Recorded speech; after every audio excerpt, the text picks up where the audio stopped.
Hi everyone, I'm Mark the Brookie Anders. So for this video, I'm going to show you my homemade army stick and how I do it. So I get my stick from this tree and then I measured it by 28 inches. Then I cut it, peeled it, and then I made this for the handle of my army stick. And then I let it dry under the sun to become sturdy. Then I put a small size of cord into it to avoid any damage at my palm. And then I burned it to have a good design that fire give. And then I chose the color red for the handle because Filipinos are strong and don't give up easily on fight. And burning the stick is an old way of putting design in it. That's all, thank you.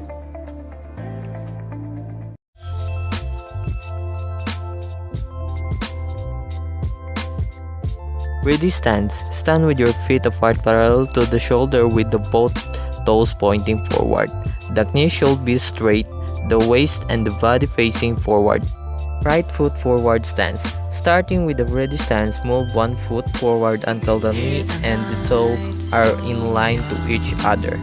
Right foot oblique stance. Starting with the ready stance, move one foot forward 45 degrees away from the body until the knee and the toe are in line to each other. Straddle stance. Starting with the ready stance, move one foot about 2 feet to the left or right direction until both lower legs are almost perpendicular to the ground. Left side stance. Starting with the ready stance, move one foot about 2 feet to the left or side direction. Right foot back stance. Starting with the ready stance, move one foot backward 45 degrees away from the body.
Left side of the head attack. From the fighting stance, the warrior will hold the stick with one hand. At 1 o'clock, he will then move the stick in slashing action while keeping the free hand on the chest. Right side of the head attack. Like the left template, strike the warrior assumes fighting stance. This time, with the stick held at 11 o'clock and the free hand kept on the chest.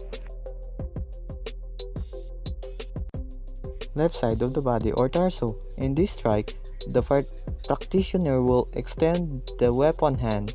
Then he will proceed to strike any part of the trunk located between the shoulder and the hips. Right side of the body or torso. Again, the practitioner will extend the weapon hand to strike any part of the body located on the right side between the shoulder and the hips.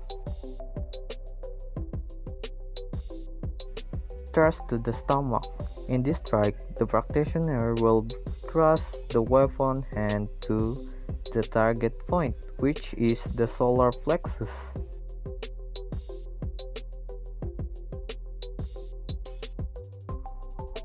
Left chest stab. In this strike, the practitioner will assume the fighting stance with a weapon of choice in his hands. The weapon hand is extended to the front with the palm facing outward and the elbow kept up. Right chest stab. After assuming fighting stance, the weapon hand is extended forward with the palm facing outward. The elbow should be kept up in order to deliver an efficient strike.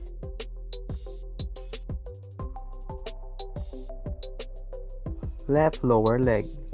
The warrior is supposed to lower his body while extending the weapon arm. He should hold the palm upward and hit any part of the lower leg. Right lower leg. This strike is just like a previous one. The practitioner will extend the weapon hand and lower his body to hit the knee, the shin, or the ankle. This time the palm should face downward.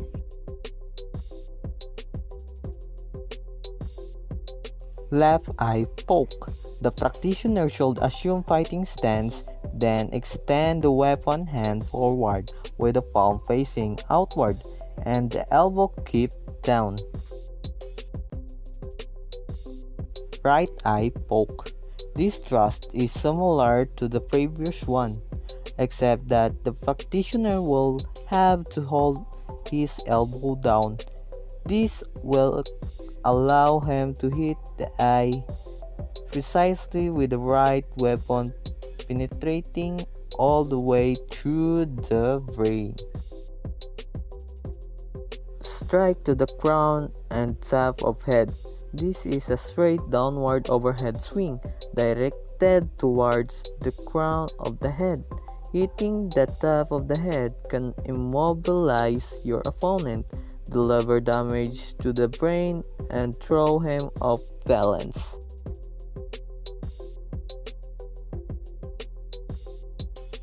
Left side of the head attack. Step your left foot in the front. Right side of the head attack. Step your right foot in the front. Step your left foot at the front obliquely. Step your right foot in the front obliquely. Step your left foot at the side. Step your left foot in the front. Step your right foot in the front. Step your left foot at the front obliquely. Step your right foot at the front obliquely. Step your left foot in the front. Step your right foot in the front. Step your left foot at the side.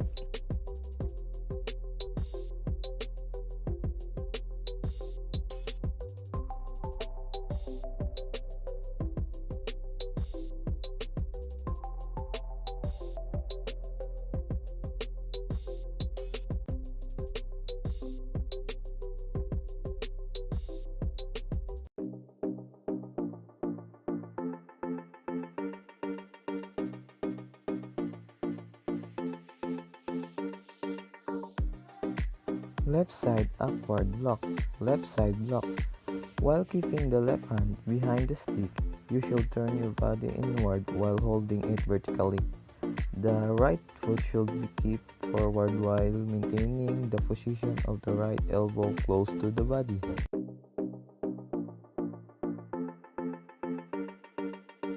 Right sideward upward block. Right side block. In this block, the body is turned outward while the right foot is pulled back to protect against strikes number 2 and number 4.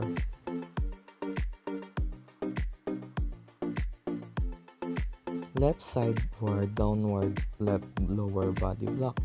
In this block, you should use your stick to stop the opponent's weapon from reaching your leg or knee.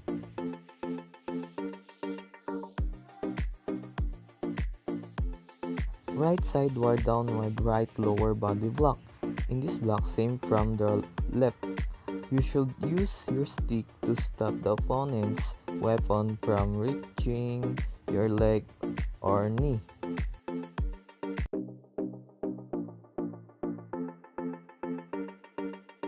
Upward rising block.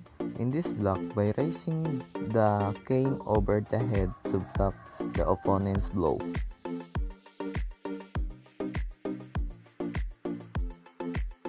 Vertical block, chest, stomach, solar plexus, and eyes. In this block, by raising the elbow at the hand, be hiding the cane to the shoulder level, while the other hand is supporting it.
Single sinawali. Start with pugay, then proceed to attention with stance. As preparation, bring both arnis stick are above the head, pointing backward. Elbows are bent forward in shoulder level. Double sinawali. Start with pugay, then proceed to attention with stance. As preparation, bring right arm up with arnis stick pointing backward. Elbows are bent forward in shoulder level. Left arm is crossed closer to right chest with arnis stick lift to the side pointing backward. Figure 8 or the X. Forehand slash diagonally downward to the left. Reverse the slashing movement diagonally downward to the right. This can be done either left or right and may start forehand or backhand. It is like slashing the air with number 8 or infinite sign. Reverse figure 8 or reverse X. This classical strike blow is the reverse of figure 8 or the X. Planzada or banda, Y banda. Stand with the feet apart or in forward stance. Hold one arnis either right or left. You may start forearm side or backward side. Forehand slash horizontally going left to targeting upper and mid body part. Rumpida, slash from above going down with a blade or stick projecting downward, palm facing down. Reverse the movement with the palm facing up. You may use aberration like shaping the strike in B or reverse B with the same principle. Double zero. Stand with feet apart or in forward stance. Hold one arnis either right or left. Right arm is raised, elbow is bent, arnis stick is pointing backward. Forehand diagonal slash followed by inward rotation, creating a zero circling shape, and it end up with your arnis stick pointing diagonally down with the right arm crossed at the left waist hip securing the stick. Reverse double zero. Stand with feet apart or in forward stand. Hold one arnis, either right or left. The right arm is crossed above the left shoulder. Backhand diagonal slash followed by outward rotation, creating a zero circling shape, and end up with your arnis stick pointing diagonally down with the right arm open the side securing the stick. Rapilon. Stand with feet apart or in forward stance. Hold one arnis either right or left. Forearms strike diagonally down followed by rounding the arms over the head creating a circular motion and strike. Follow through and end up by forehand diagonal strike to the front. Up and down, taas baba. Strike upward, downward in front, palm facing down. Reverse the strike with downward, upward strike, palm facing down. Dublanda. Stand with feet apart or in forward stand. Hold one harness either right or left. Forehands right horizontally, diagonally to the left. Position the right arm crossing to the left and do an inward zero strike. Reverse strike and end up to starting position. Abanico corto closer and largo big. Stand with feet apart or in forward stand. Hold one harness, either right or left. Position the right arm crossing to the left shoulder. Left arm is in protective support position. Twirl the stick quickly backward, forward, and reverse. For the largo, just extend the movement of the arm. Abanico overhead.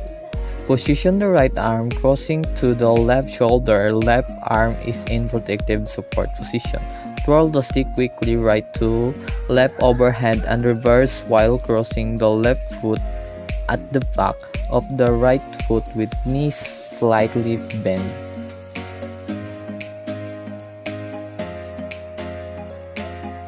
Kirada. Stand in forward stance. Hold one harness either right or left. Strike diagonally forward with both arms are stretched. Reverse the position. Note, this strike aims for a wider range.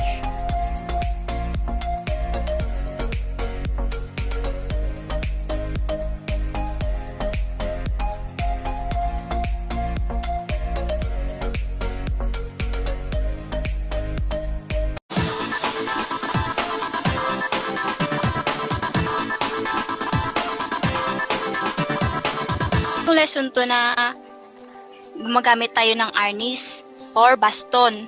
Ito yung Filipino or Spanish na tinatawag na cane or yantok. At ginagamitan din nito ng or screama stick or wooden. Tapos, ang measure nito is 28, di ba? Na ano natin, na sukat na stick. 28 inches. So, okay. Kasi before tayo mag-start, diba? Kasi kumakain muna tayo, hindi nagpapalipas, ganun. And gumagamit din tayo ng mga body protector. Katulad ng head protector, body armor, hand gloves, arm gear, leg guards, paddle stick, and groin guards. Yan yung mga ginagamit natin or sa mga fighting na or competition bilang isang arnis fighting. So next, proceed na tayo sa performance natin. So yung nilagay nyo dun sa portfolio nyo sa reflection. Kasi 'di ba, kung ano yung mga na-learn nyo, yun ang ilalagay nyo doon. So, pwede ba ako maghingi ng isang sample na reflection nyo? Kahit isa.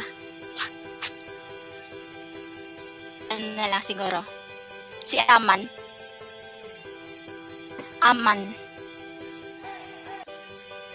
Wow. Aman. Ikaw doon ano ka naman sa experience. Ano yung mga ano mo sa reflection? Reflection lang? Parang ano lang? Experience mo. Sa question mo, Marn. Ang question ko is, ano yung mga na ano nyo, reflection nyo ba sa basic arnis? Sa Stances. Bibigay lang ng isa. Oo, the stances nyo. Okay, sige. So, in general, na siyang reflection ko. Hindi lang siya sa isa lang ka-lesson. So, mayroon time nga nag-rely lang ko sa handout. Tapos, mayroon time nga wala ko kasulod sa conference ni sir. So, nag-rely ko sa handout. Then, hindi ko balaan kung paano siya i-execute maayo. So, ang obra ko sa to is nag-research ko sa YouTube para mabalaan ko kung paano siya i-execute properly. Then, para na rin ma-improve yung, ano tawag sila? Ma-improve yung actions and, tawag sito? Skills. Kaya nga akong facial expression. Iya, nana mo na siya. Believe ka naman, Irene.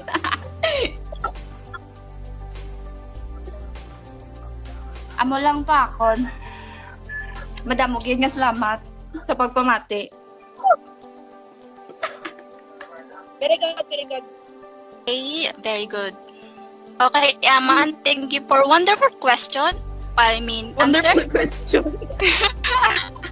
sorry. For your answer. Okay. After sina, mag-proceed na ba ta? Open cam to ha? Open cam. Andiyan pa ba? Open cam ta ha?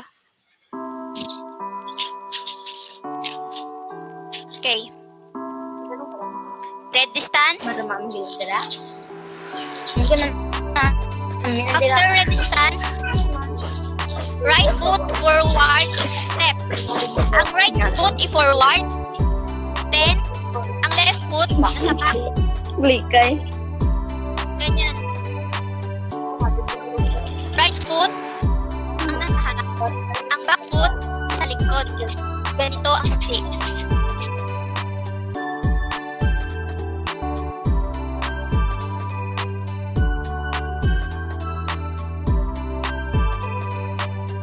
Next na. Straddle stance. Straddle. Number 5. 5 straddle. Ganyan.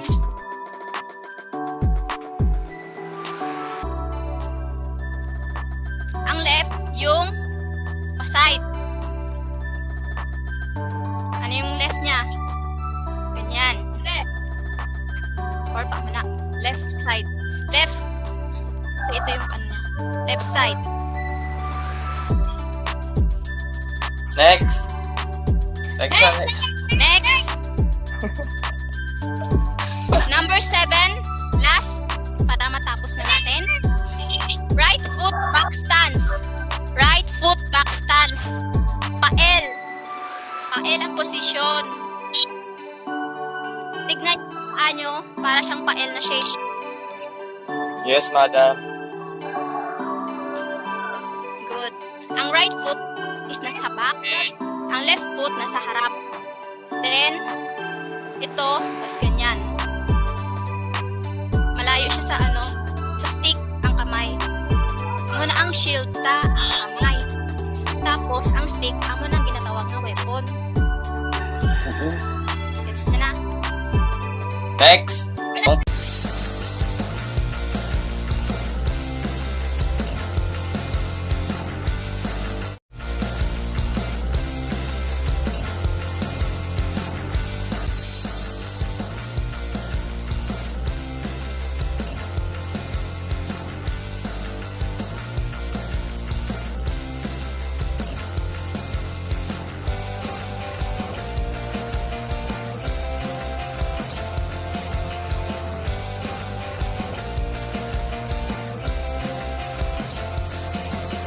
Ano yung head and act? Left side? Hi. Left side? Right side? Sa head ha? Sa head. Dito. Yeah. Sunod, number 3. Left side of the body or torso? Left side of the body torso. Dito. Tira. Left side. Dito. Ako sa biyak. Pababa na siya. Oo. Left side naman. Oh, number 5. Left Tuso. arm ha. Left arm. Number 5. Wala pa. Right. Next. Dito. Next. Thrust to the stomach. Stomach. Asan na stomach mo? Go. Amo na.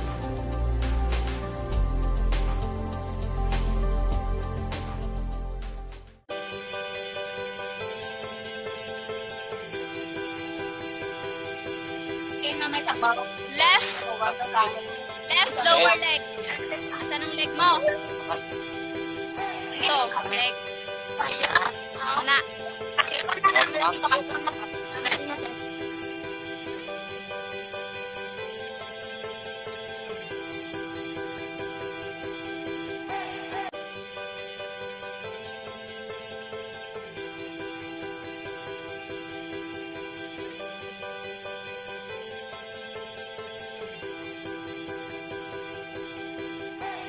eye poke.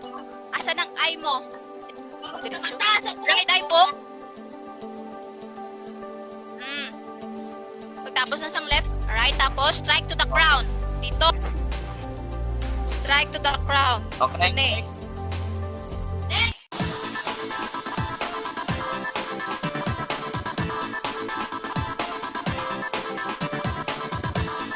Left sideward, upward block, or left block. Ano yun? Left sideward, upward. Left sideward, ganyan. Ganyan.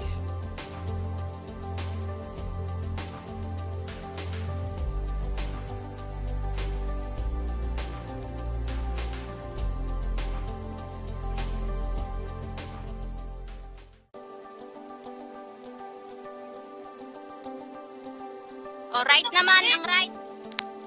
O, right, o.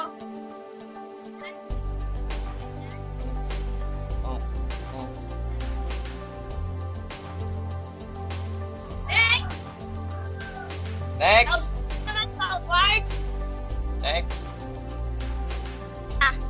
Number 3, vertical block. Oh. Sa ano na sa chest? Vertical block. Sa chest. Sa chan. Oo, sa chest. Oh. Next. Sa stomach, sa solar plexus and eyes. Oh. Okay, sa ganito chan. ha. Next. Oo, Next. sundan nyo lang. Pin.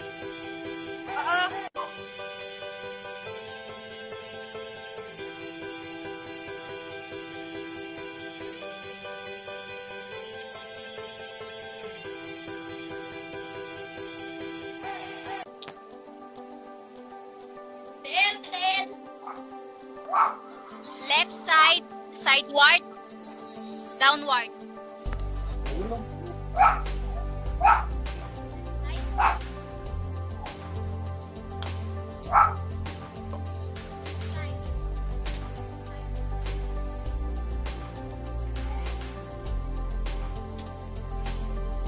Number 6, nasunod nyo?